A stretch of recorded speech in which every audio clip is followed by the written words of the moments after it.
Welcome back to another episode of the Israel Connection. Ever since October 7th, Israel is at war. Things are unclear, very vague, and it is become increasingly more and more difficult to cover everything that's happening, but we're still going to do our best to provide that with this episode. Here we go. Hello, everyone. It's very good to see you all again. We haven't seen each other since before Christmas, and it's been a while. Welcome to another Israel Connection. And there is a lot to talk about for today. I'm really happy to see all of you again. It has been a while. And in the absence of the Israel Connection, there's actually have been 3 weeks of stuff to talk about that has been stacking up for us to try and unpack today. We obviously are not going to cover everything, but there's still some very, very interesting stuff that I wanted to talk about. It has been 90 days since the war has broken Israel. 90 days, that's 3 months of war still ongoing. In Israel, in the south, the war in Gaza. The government that initially started this as Operation Iron Swords has thought about changing the name for the war and giving the war a new name. Obviously, there were other discussions more important to held than whether or not should we change the name of the war to the Gaza War or the October 7th War or the Iron Swords War. So we still don't have a name for this war that is ongoing. It is definitely one of the longest wars Israel has experienced, only competed by the Independence War, followed by the ongoing developments that has been going on in the southern and the northern borders, and obviously Yom Kippur that has been ongoing for quite a while. It is one of the highest casualties wars in Israel in its history. It is definitely, in comparison to the proportion of the society in Israel, one of the worst. I'm talking about not just October 7th, but ever since, one of the worst terror actions ever documented on Earth to Western countries. And it is still ongoing. There's still a lot of military forces in Gaza, in the northern part of the Strip, in the southern part of the Strip as well. We still have over 130 Israeli citizens hostage, men, women, and children. And there's still soldiers dying in Gaza and in the northern border. There's still another frontier, in the economical frontier, with the Yemenite rebellions, the Houthim. That is still ongoing. They're still trying to capture ships that imports goods through Israel into the Mediterranean to other countries in Europe. But at the same time, Israel continued to exist. People continues their lives. Some of them are even joining this Zoom every week. People go to work, people go to school, and it's a reality. It's a reality that we're facing. It's a reality that Israelis are, I'll say, almost used to try and continue life under the circumstances of war. It's something that we knew for decades, and even though things have escalated and things are worse than ever, life still continued to exist. I think one of the most interesting examples for that was a brilliant show in Israel, a really good one, called The Next Star, A Rising Star, which is essentially our picking process for our representatives to the Eurovision Song Contest. Think about it, that Israel is still picking the singer to represent her in the Eurovision. Can you imagine, like, at the same time that we still have a war ongoing, we still have missing people, we still have hostages, and we're also picking a representative for an international song competition. And to see the discussion happening within those shows, it's eventually a reality show. It's like It's like The Voice, essentially, like the same type of competition.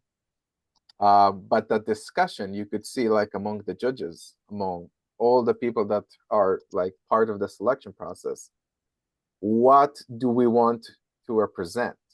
What do we want to show from the Israeli perspective? Do we want to send a pop star? Do we want to send someone that was just going to be happy and entertaining? Or do we want to send something more deep, something more representative? Do we want to send someone with a certain visage? Do we want to send someone that represents the culture of Israel, someone that represents the pain that we're feeling right now? And it has been a really, really interesting. It's been difficult as well, because you could see even some of the participants in the show that has started filming before October 7th are no longer with us, because they either went to reserves or killed during the October 7th massacre. But it is still ongoing. There's still TV that's being produced in Israel. There's still shows being produced in Israel. And you know, we love to look at the saying life finds a way, to talk about human nature and how can we adapt and evolve and continue to live and vivid even through difficult situations. And that's exactly what we're seeing right now. There's a need more than ever for some form of change, rather. And there's still rockets in Israel. There was one 10 minutes ago. This is coming from my mom, who's in Beersheba, Idit. And she's welcome to share as well if she wants to. אם את רוצה לשתף קצת על החוויות איך שאת מרגישה בארץ, את מוזמנת. And if not, that's also okay. Maybe later, thank you. If you want to, you are more than welcome. And you know, it's difficult. It is difficult. It's going to continue to be difficult, even though it's been 3 months now. But as long as the war is ongoing in Gaza, Hamas still fires missiles in Israel, even after all of this, and the hostages are still in Gaza, then this can't be over. This is clearer than ever that this cannot be ending without one of those being resolved, at least. Either the hostages return or Hamas diminished. And those two sometimes don't align as well. But it is what it is. And in the midst of all of that, of all of this ongoing, we've also experienced the anti-Semitism that is rising, and the biases of the majority of the Western world that is not supporting Israel as you would expected it to be, as a victim of terror. And in the recent week, South Africa has filed a complaint against Israel to the Supreme Court claiming genocide. אני אעשה שנייה הפסקה מהזום של דין. זה באמת לא משהו דחוף. And a lot of people in Israel initially has dismissed this as something that is insignificant, because as you could see, and there were actually a lot of advertisements and a lot of publishing about what was actually inside those claims, what was the heart of the argument, that South Africa, out of all countries, was trying to represent, in his case, to Hague, to the International Supreme Court. They try to prove, they try to prove that Israel aims was for genocide, even though genocide was not happening as you would like it to be. As much as we see it in a lot of international media tools that are claiming genocide, it was never proven to be genocide, because it is not. It is definitely a war. It is definitely a military operation. There's definitely casualties and victims and unfortunate situations that are happening and miserness that is going on, but it is not genocide because there's no attempt to kill civilian lives. The attempt is to destroy terror, to dispatch local terror nests that exist within Gaza. But what in a minute, but what South Africa claimed was that if you take a lot of the statements that you could see from a lot of politicians within the government, outside of the governments, significant people from Israeli culture and Israeli leadership that has claimed something that could be accounted as calling for genocide, then maybe you could prove attempt.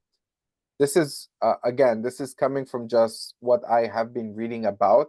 This is not necessarily everything about that case. But this is what has been going on. So this has been, I think the claim was submitted either last week or the one before. Yeah, go ahead, Phyllis. You are muted. You have to unmute yourself. I've got a question. Has any attempt been made as to differentiate in Gaza how many people that were killed were Hamas and how many were civilians? No. We're just getting that one number from their Ministry of Health. The Hamas control Ministry of Health has been publishing the same numbers, and no one's doubting them, apart from Israel. No one's saying that this is essentially another branch of a terror organization. That doesn't differentiate someone who was killed by Hamas fired and someone was killed by IDF, someone that is a terrorist and something that is someone that isn't. The same frustration as is to why is the Red Cross not more involved with the hostages situation? Why do other humanitarian aid organizations don't share how much humanitarian aid supplies are being stolen from them by Hamas? Right? All of that piece of what is actually going on in the southern part of the strip under Hamas control, that piece is missing. The same goes to the condemning of Hamas. The US was able to condemn Hamas, Canada was able to condemn Hamas, and other Western countries. But the UN as an organization was not able to condemn Hamas for his actions. The Red Cross as well. And there's no differentiation between civilians and Hamas terrorists. And unfortunately, the only one that can do that is not willing to do that, which is part of the issue. And I think after that complaint to the Supreme Court has been initiated, and after there's been a request from Israel to participate, to send someone from its judiciary system to participate within the court as a representative of Israel, Netanyahu chose Aaron Barak to be Israel's representative. Aaron Barak was one of the leaders to oppose the judicial reform less than 4 months ago. There's been an ongoing campaign led by the government, led by Netanyahu, and a lot of the right-wing media to disregard Aaron Barak, to diminish his respectful stance as a former president of the Supreme Court, and to dismiss any opinion he might have on the situation, saying he's either corrupt, crooked, or just not interested in the better good. And the same person that Netanyahu ran a campaign against during the judicial reform is now being selected by Netanyahu to represent Israel in Hague. And you cannot ignore the irony of that. And it tells you a lot, because that's not the only interesting move that happens within the Supreme Court in Israel in the past week. There were also 3 historical rulings from the Supreme Court in Israel. The first one was for gay couples to adopt the same way as straight couples could. And 2 more were against the judicial reform procedure. The reasonableness bill that we've been talked about plainly in recent Israel connections before October 7th has happened the Supreme Court decided to overrule that procedure, overrule the reform, and to take it back to the Knesset to rediscuss and then vote again for a different ruling, saying that it simply is personal. It is too personal to be considered a reform that is valid, and therefore being dismissed, which is a lot. Not only because it is happening in the midst of all of this, in the war that is still ongoing, but also because it now challenges the government. Yeah, go ahead, Gabe. On the Supreme Court, what I heard is that the ruling was 8-7, and yes, that's a vote, and so the 8 beat the 7, but it's not conclusive. It's not a mandate. Doesn't that give Netanyahu and his supporters ammunition to say, well, it was so close. If one justice had ruled differently, the entire result would have been in the other direction. I guess what I'm asking is there any hope that Netanyahu will accept it, that the people who had been supporting the quote reform will accept it, or will they see it as being so close as to not really having much meaning? The difference between votings in the political system in Israel and votings that are happening within the Supreme Court is that within the Supreme Court, it's not about just the voting itself. It's also about the arguments and the claimings that are coming from the judges. And even though it was a very close call within the, let's call it with the decision making, a lot of the arguments that were given, even though voted against, were opposing the reform. Meaning, even if they voted against disqualifying it, doesn't mean that they think that as it is should have passed. And that is the more interesting part, to me at least, rather than just the voting itself. It's also the different arguments and the different claims into why should we or should we not disqualify. And Sure. Yeah. Yeah, I mean, what gets reported in the news is just the numbers and not the nuances that you're describing. But I guess I'm puzzled that 7 of the judges could vote against what would seem to be their own interest, and they would vote for undermining their own authority, and that's just puzzling. I think that first it shows that the Supreme Court is diverse in opinions, something that disqualifies the main complaint that led to this reform. It was saying that the Supreme Court is a hive mind that is led by the liberal world and his only sole purpose is to diminish the government and to undermine the government. And then when you have these type of arguments and a divided board, you could very easily claim this is a very diverse space that has a lot of opinions. And I think that that's even better than an overruling that was, with the majority of them. To me, because it's not just about the voting itself, it's about the essence of the argument. Since this is part of an entire procedure that this country is going through, which to me eventually gonna give birth to some form of a constitutional court that's supposed to be dealing with basic laws rather than regular laws. We can see, right, when we're saying that things are unprecedented, this is the precedent. This is what eventually future rulings is going to be relying on. And to me, the fact that it was not overruled with the majority of votings, but on a very, very almost like undecisive vote, to me tells you that the Supreme Court is actually more diverse and more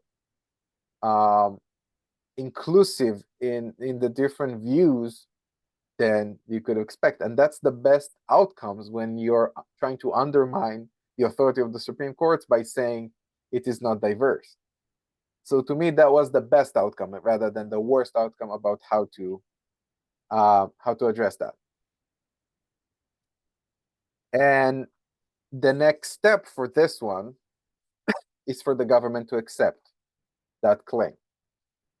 Right? The Supreme Court has made the decision. He decided to overrule a decision made by the government, an unprecedented overrule about the basic law, something that has not been happened before. And at the moment, the government seems to be accepting it, which could have easily, in a different situation, in a different world, escalate to a civil war. Because if you think about it, right, the Supreme Court has decided to overrule a decision made by the Knesset to not use the reasonableness bill as a claim.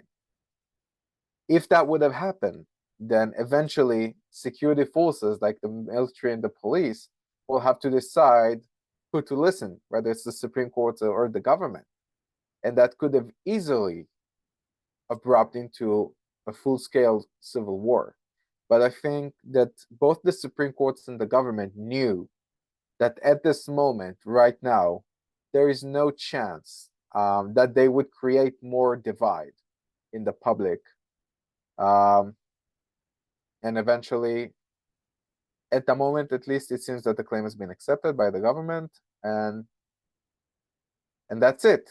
Now, this does not mean that the system does not need a reform. It does not mean that there is no need for change. It's just like not this specific change. That's essentially a lot of the arguments that the judges were making about this claim. By the way, it's 700 pages long, so it will take a while even for the average person to try and go over all of this.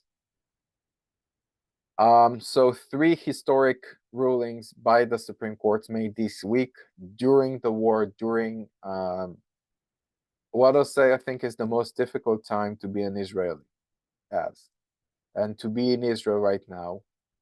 And it was done because, well, it's a good question, but essentially both because the Supreme Court's president is about to resign from her role. That's going to happen next week. There were dates on those claims to eventually reach a conclusion to all of them.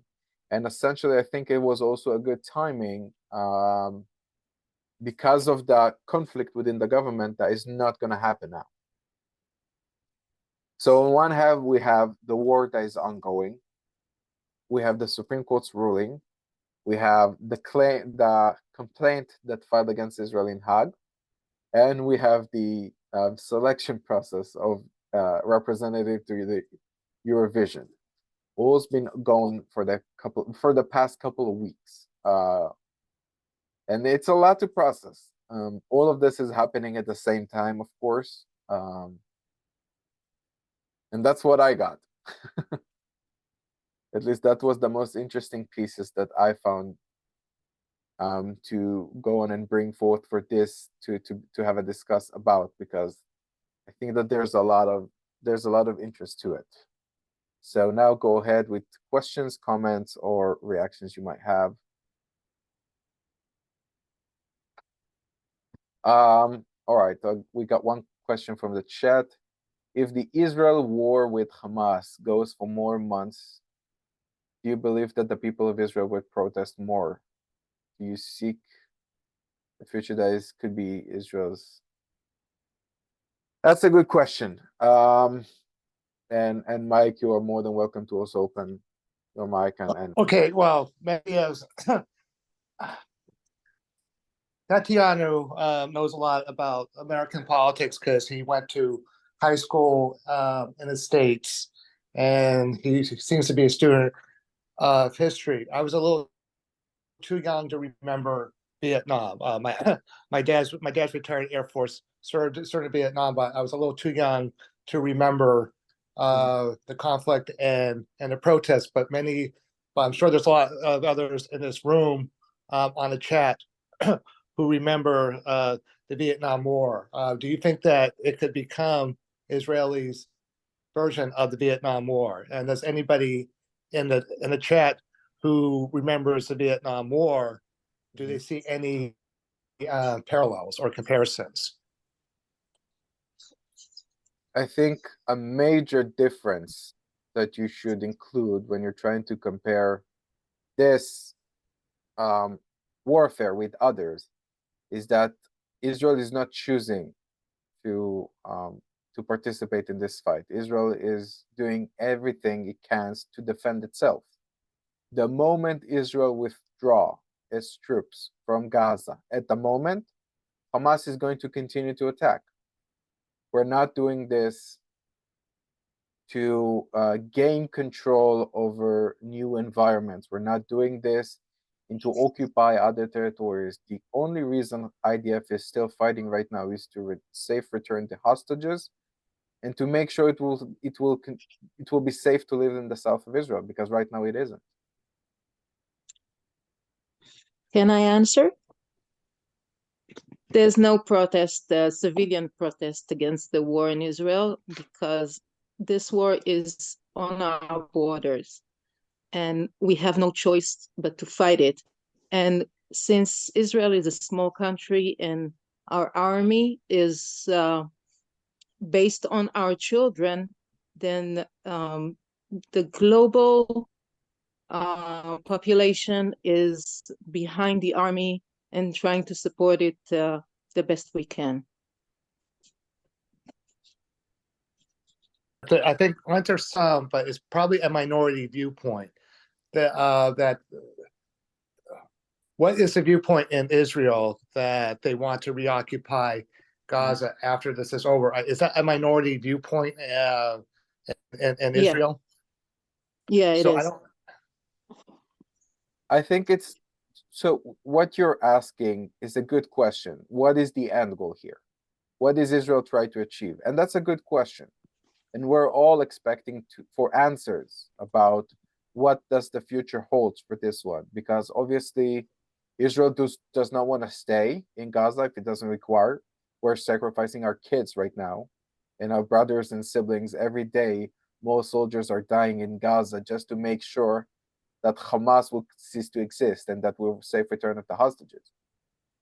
We don't want to spend any more lives if we don't need to, but we don't have a choice. What comes instead is a great question. Oh, yeah, okay. All right. Yeah. Let's say that Israel annihilates Hamas. Hamas is totally out of the picture. The next $1 million question is what's next, since most of the citizens in Gaza are what? Are young, maybe around 18, a little over 18. They're going to have some bitter memories of what has happened, and how do you rebuild the trust after World War II? We had a Marshall Plan, and we rebuilt Europe, and there didn't seem to be as much animosity. But how do you I guess you don't. Do we want better Arabs and Palestinians who are going to hold maybe grudges for decades after this is over with? The thing is, the claim is that something we did made them hate us, but basically it's the fact that we are here and we are Jews, and that's the whole base of the attack and the hatred. And I don't think there's any way to establish trust on that basic. We have Israel is built on different types of people. We have Druze, we have Israeli Arabs, we have Bedouins, we have Arabs in Israel that live peacefully among us and with us. It's their country as it is ours.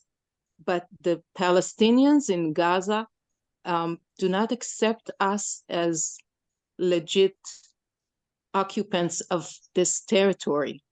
And the whole mission is to annihilate us. And that's what they did, tried to do on the 7th of October.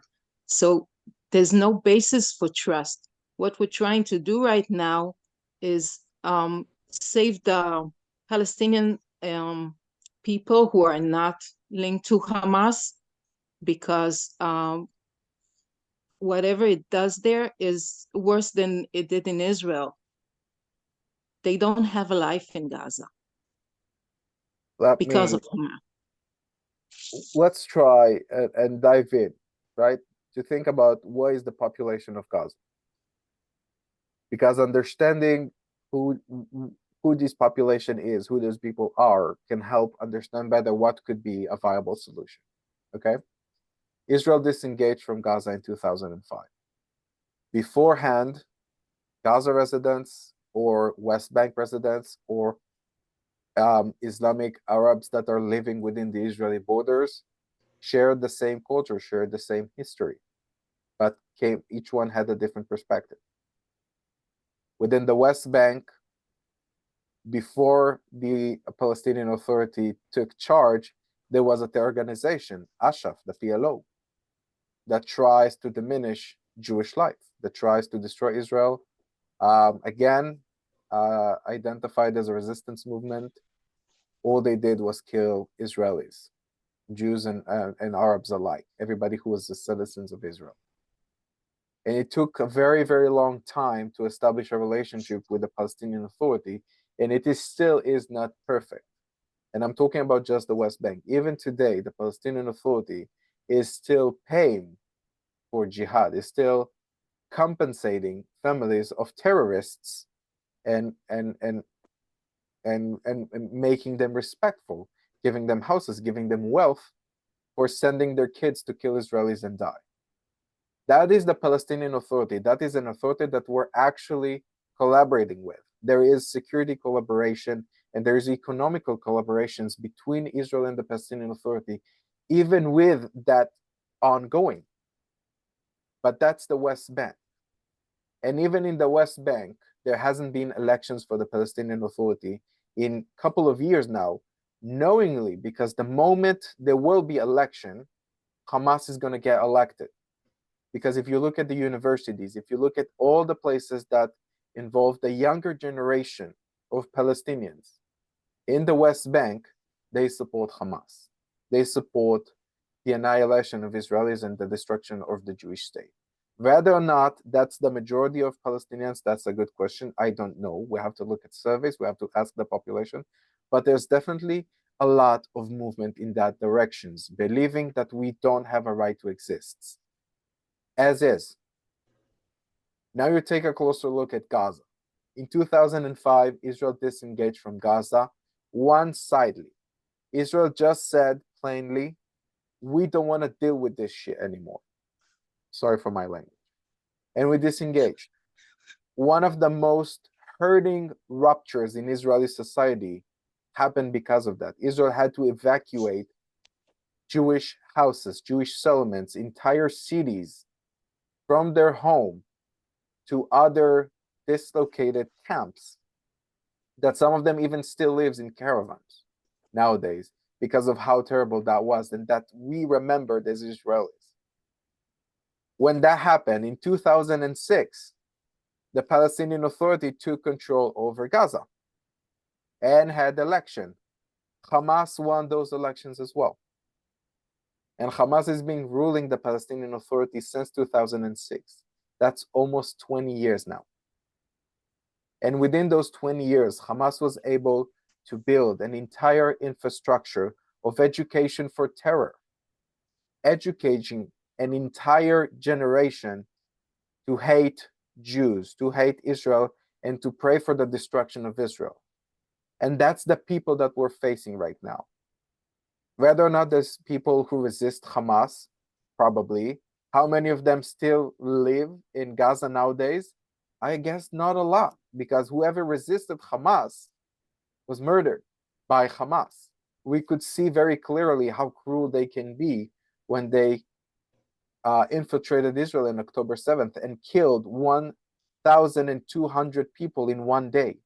By the way, half of the terrorists that entered Israel were not Hamas, were Gaza residents that wanted to participate, either because they were promised wealth by Hamas or simply because they were educated for that cause. But you have an entire generation that is hateful and angry. It is also unfortunate and lives a terrible life that I don't wish anybody else to live. But all of that misfortune, they were educated that the blame for that is Israel and not Hamas, that Israelis are the blame for that and not Hamas. And this is the people that we have to deal with now that we're thinking about what is the long-term solution. And that is a major difference than any other Western war that we're trying to compare Israel to. This is not a war with someone on the other side of the ocean that we're fighting because we're thinking that eventually the communist bloc is going to come and destroy America. This is a war that we fight because if we don't hold our guard up every minute, people die and Israel will be destroyed. What is the right solution for that? If you have one, please share with the group. I think it is a very, very important discussion to have. I think we've been talking about this frequently in the past Israel Connections. In each one, try to raise up what are the different solutions that are possible and which one is the most likable or more likely to be established.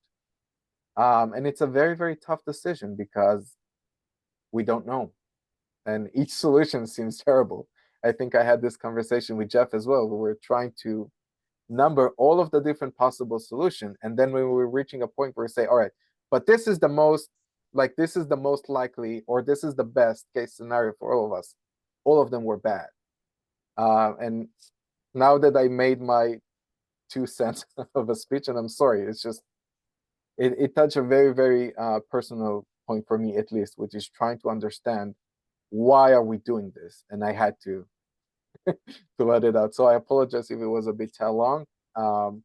Gabe, Susan, Jeff, I know you all raise your hand. So Gabe, go ahead first. Yeah, a comment on Hamas versus Palestinians. One of the most horrifying things that I've seen on the news was the story of one of the hostages being taken into Gaza, and a crowd of Palestinians, not thought to be Hamas, were celebrating and having a big party because they had an Israeli hostage, and they were abusing her, they were mocking her, and so for me, the boundary between Hamas and Palestinians is a little bit porous because clearly there are a lot of people there who are very sympathetic. I had 3 points, but now I can only remember one other. I may have said this before, but one of the things that really annoys me is that people are saying the government of Israel and the government of the United States should do everything they can to release the hostages, and then they stop talking. And they never say what that everything should be. And so it's easy to say you're doing the wrong thing without having a better alternative. I did think of the third point. The third point is actually about Gaza. What I've read is that a lot of the people in Gaza were refugees from 1948 when Israel was formed. And so I'm not sure that it's accurate to say that entirely the hatred that the Palestinians have for Israel is just because they're Jews. I think there's a component there of people feeling displaced, and they call that the Nakba, their tragedy. Mm-hmm. And so I think it's a more complicated mixture than just anti-Semitism. And I think some of that is probably justified. And on the West Bank, some of the ultra-Orthodox settlers have been making things worse by attacking Palestinians, by stealing land, by building unauthorized settlements. And so there too, I think there's blame on both sides for the mutual antipathy, the mutual hatred, and complete lack of understanding of each of the other's culture and history and rights to be where they are. Mm-hmm. Thank you for that. Susan, go ahead. Yeah, I would hardly say that I'm historically knowledgeable about anything, but and it's unimaginable to me to be an Israeli. the circumstances and always being at war is just horrific. And I was just wondering if there's ever, the only thing that comes to my mind is maybe it's something like the Irish between the Protestants and the Catholics. And I don't know how that got resolved, but somehow they don't seem to be at war anymore. So, I mean, I don't know if that's a model, but it's, I'm very sympathetic and it is confusing. And I get that it's confusing because it's complicated. And thank you. That's it. Jeff, go ahead. Thanks. I appreciate this conversation. I'm getting ready to head over to Israel on Thursday, and every day I get more and more excited and more anxious at the same time. I'm struck, Dean, by your latest comments, and it's on the heels of conversations that we've had. Mm-hmm. The premise after October 7th of going into Gaza and eradicating Hamas, and the general understanding in the world, or belief in the world, that Hamas and the Palestinians are not one and the same, that that we need to understand that Hamas are brutal terrorists, but Palestinians are generally just looking for a way to live their lives. And if we can eradicate Hamas, we Israel will be viewed as liberators in Gaza for the rest of the Palestinian population there. Your comments earlier in this conversation lead me to believe that that's a pipe dream, and that the sentiment of the rank and file Palestinians living in Gaza is perhaps more aligned with Hamas than we would like to believe. And if that is the case, then how do we ever get to a peaceful coexistence, even after we eradicate Hamas, whatever that might mean? I'm hoping you'll temper my negative interpretation of your comments, but I suspect you won't. And I would appreciate your thoughts on that. Well, first, you're going to spend a week in Israel. You're going to come back with answers better than mine, I hope, regarding to the possibilities. We have to remain hopeful. That's going to be my comment, because if it's a cultural thing, then you would have seen something similar happening within Arab citizens that live within the borders of Israel. And that didn't happen. Arab residents of Israel are now being more supportive than ever to identify as Israelis.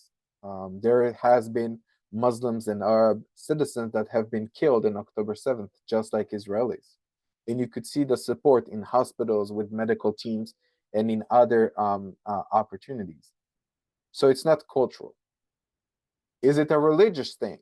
Because if it does, then Muslim citizens would have not been aligning the way it is. And they have. Same goes. If you were within the borders of Israel, then you hear something, one thing, and if it's not, then it's the other. So that leaves us with the circumstances. If it's not inherent, if it's not genetic, if it's not something within the human soul, it is its surroundings. And surroundings can be changed. Environments can be changed. Education can be implemented, and collaborations can happen. Unfortunately, for that to happen, you have to have will from both sides to reach a collaboration. And that is a good point, because right now, at least from the Israeli perspectives, and as for Gabe's comments, of course it's complicated, and of course there's being wrongs from either side. Otherwise, would be much easier to resolve if it wasn't the case. There's been, just within the existence of Israel, 76 years of warfare, of conflict, armed conflict, And that obviously leaves a very, very negative point of view from both sides. That doesn't change the fact that there's still people who believe in a better future.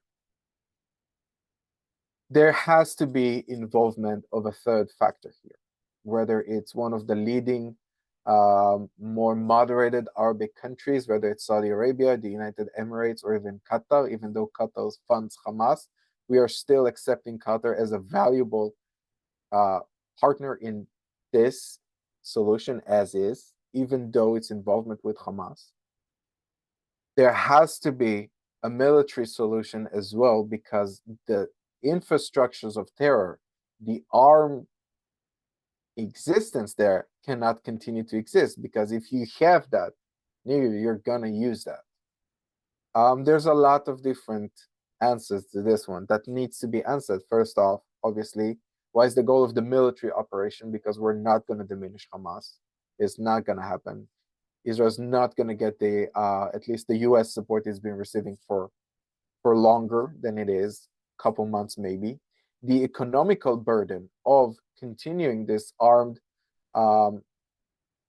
conflict is also becoming an issue, because all of those peoples in reserve, as my mom mentioned, are citizens that has their lives, has their jobs, has their businesses that are ongoing, and they have to eventually go back to those.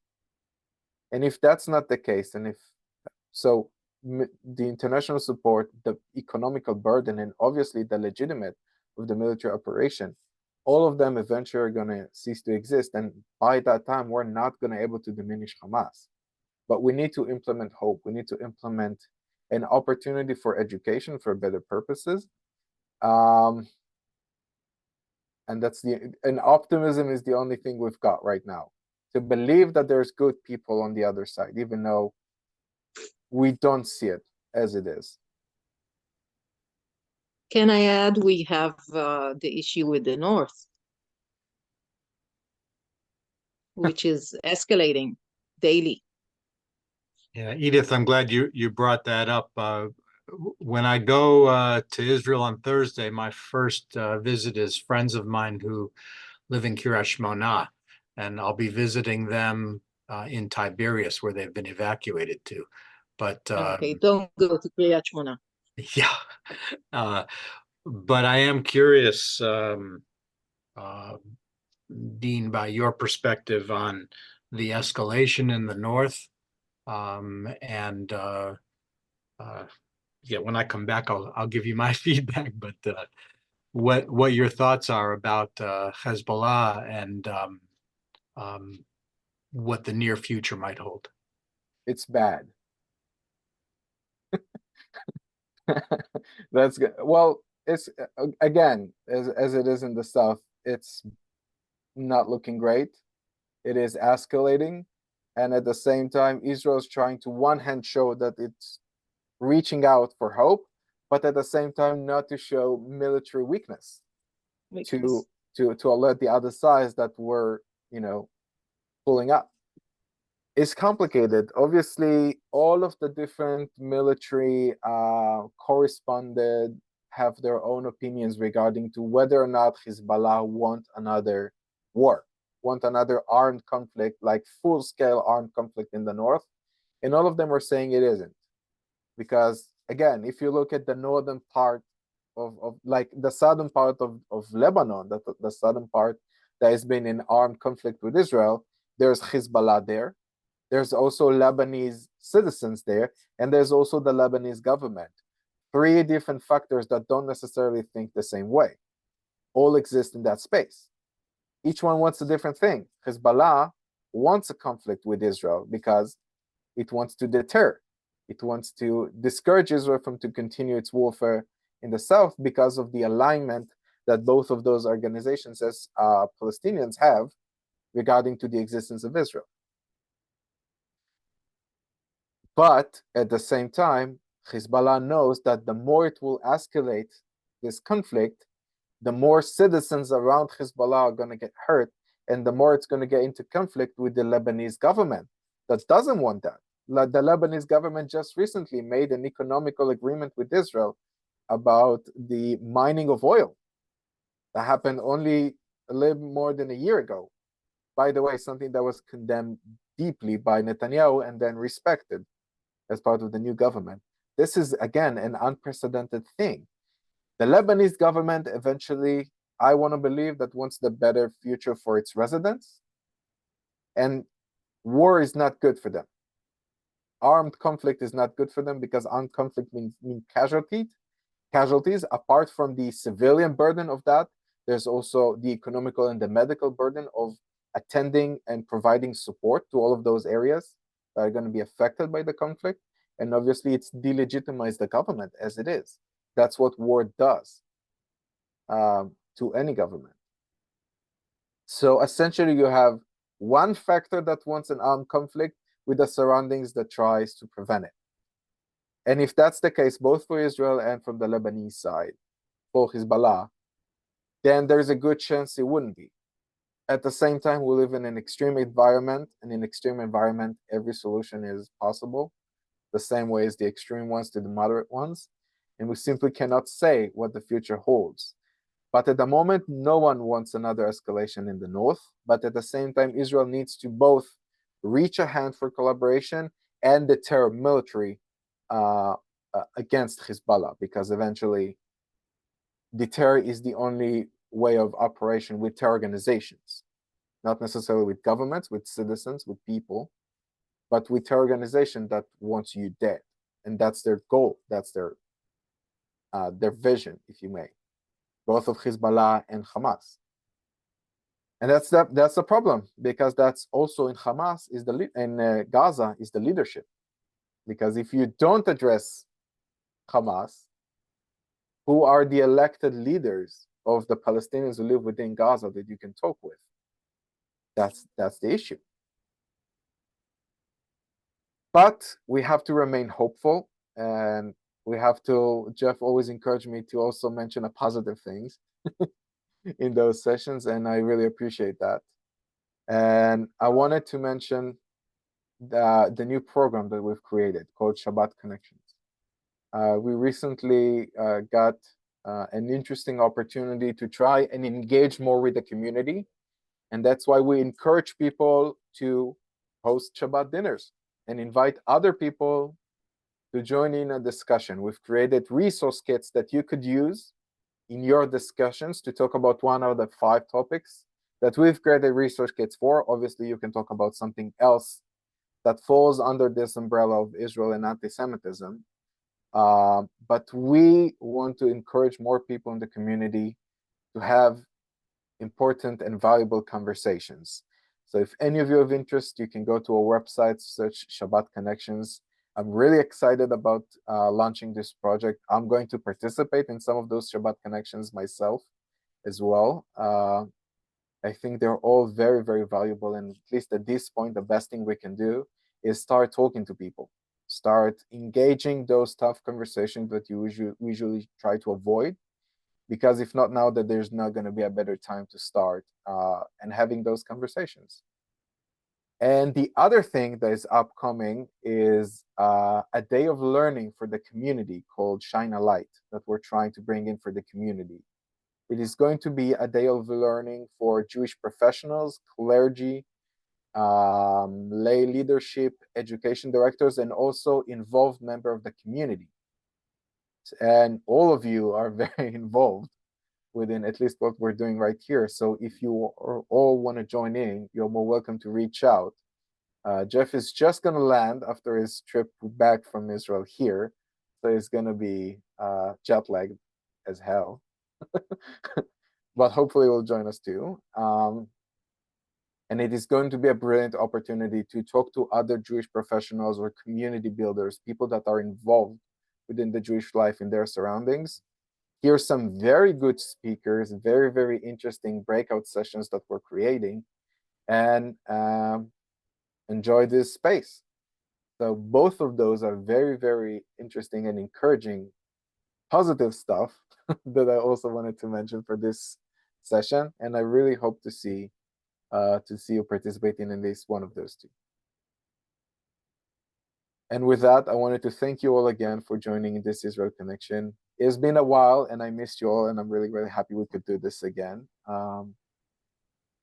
There will not be a session next week for MLK. There will be a session in the week after, on January 22nd. So I'm very looking forward to seeing all of you again. Have a great rest of your week, and I hope that this week will be better than the week before. And I'll see you on the next one.